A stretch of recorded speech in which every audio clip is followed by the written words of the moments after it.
ka na naman ah. Oo ang dami kong kakausaping tindahan. Magbebenta ng chichiryang hapon ko. Bilis na, andyan na yung sundo. Nico, okay. Ubusin niyo yung baon ninyo, ha? Ano sa daddy, bago mo nes? Okay, bye-bye. Bye, kids. Alam ka na ba?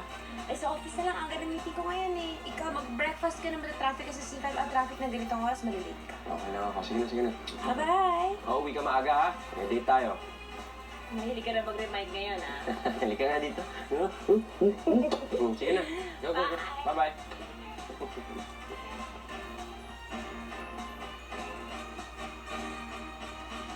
Sige, I have to go. Baka dumating na yung kids ko from school. Bye! Hoy, alam mo ba? Yung mga anak mo, tsaka my only child, parang